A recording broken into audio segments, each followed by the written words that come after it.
This is worth a million view. So beautiful. First time. This is their best seller. Ang sarap. How's the drink? Enjoying the view na lang. Enjoying the view. Pangbawi. Picture taking talaga ang pinaka-pinupunta ng tao dito. The view, the relaxation. Kasi nakaka-relax. So guys, sawadikap! This is Dave, the Kuripot Traveler. At nandito tayo ngayon sa Bangkok, Thailand.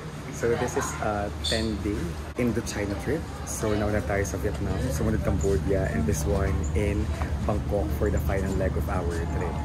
So for today's video guys, magkakape tayo dito sa harap ng Wat Arun. May maganda siyang view. So this is something that na ginuwi ko na mapuntahan for this trip. May pila. So kung kayo guys mag-travel in the Philippines or abroad, you can book your activities in the hotel via Klook. And use my promo code DaveGinoKlook para maka-discount. Okay? Uy, grabe. Ang ganda ng view. My gosh. Look. Habang umaakit guys, pati nagtutour. Taray, pinareserve mo? Sure. Welcome to my... Amorosa na pala ito, hindi na pala ito before sunset. Beautiful. Feeling ko i-expand din ako. Ikaw ka? Mocktail. Wala pa ako. Pressure. Later. Those three are... You can Guys, tingnan natin yung presyo dito. 320 times 1.6 baht. Wow! Before sunset. Kakaktail siya. Ganda ng view, guys. To be honest, guys, this is not the most affordable one. Pero ito yung experience na medyo mahal.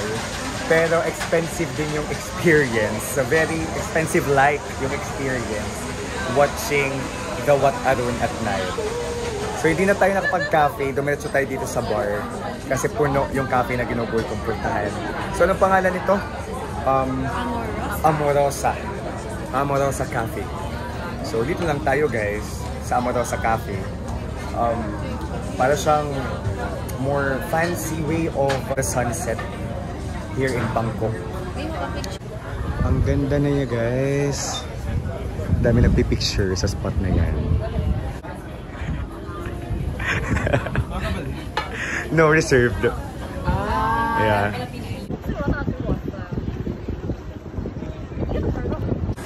How's the drink? Fruity? Okay lang.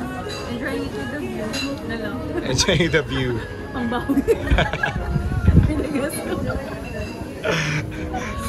Basta at least sa vlog natin this experience.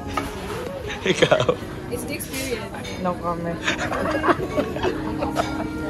Matamis. Masyado daw matamis yung strawberry. Ikaw? Ako, it's perfect, for me. Perfect for you. Lychee, bestseller. Bestseller daw. O iba-ibang experience. But the common experience is the beautiful view of Wat Arun. Yes. Pambawi na lang talaga, be. Pambawi siya. Pambawi. At may wifi sila. Yung wifi. Panadran. Wow. This is worth a million view. So beautiful. Chao Phraya River. And may mga cruise dito.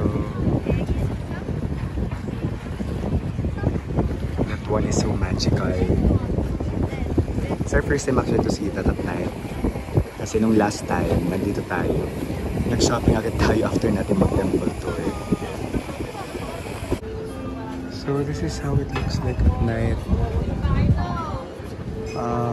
Beautiful. Picture taking talaga ang pinaka-pinupunta ng tao dito. The view, the relaxation. Kasi nakaka-relax. Uy, ninanamnam ni Catherine. Hindi nagsasalita. Ninanam lang ang view. Mga 6, no? Past 6. Tapos tingnan nyo. Wala na masyadong tao. So, tip, pumunta kayo dito siguro ng mga 7 PM. So, no? May nag-reserve. Hindi, kaya na makaupo sa iba eh. Pero kung kayo mag-reserve dito sa Amorosa. Amorosa correct? Amorosa Bangkok. i-reserve nyo. Pero, ayun, 7, I think pwede na kayo makakit na wala masyadong tao. Dito pa rin kami. First time. Straight This kasi. is their best seller. Ang sarap. Pero sila kayo ko. Ano ini? Ano to na itinerary? Lychee. Pan natin ang lumpia ni Troy. Hello. Uy, Hello ko, nagagalit yung ano. lumpia ni Troy at chin. Mahal ang lumpia ni Troy. Mahal nga. Lasang 240 baht.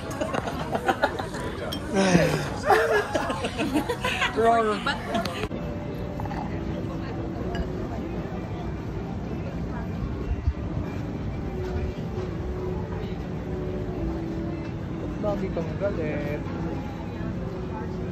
Okay. 7:12.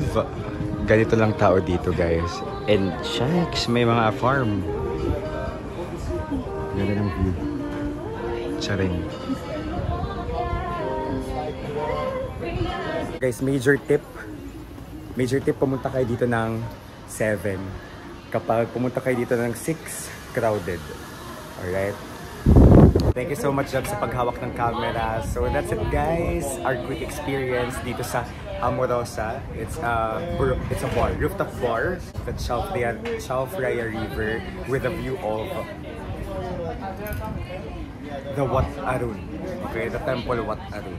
So it's such an experience drinking here by the river with your friends, with expensive drinks. But I think you pay for the view. You pay for the view and the experience. So this is something that we don't do every day. So why not do this once here in Bangkok? Diba? You can prepare your money for this. But actually, it's not that expensive compared to the premier, you know, mga fine dining na mga bars. Fine dining or expensive bars in Manila or BGC or Makati. For the view, I think it's worth it. Okay? So thanks so much, guys. Bye-bye from Bangkok. Kapkun Krap.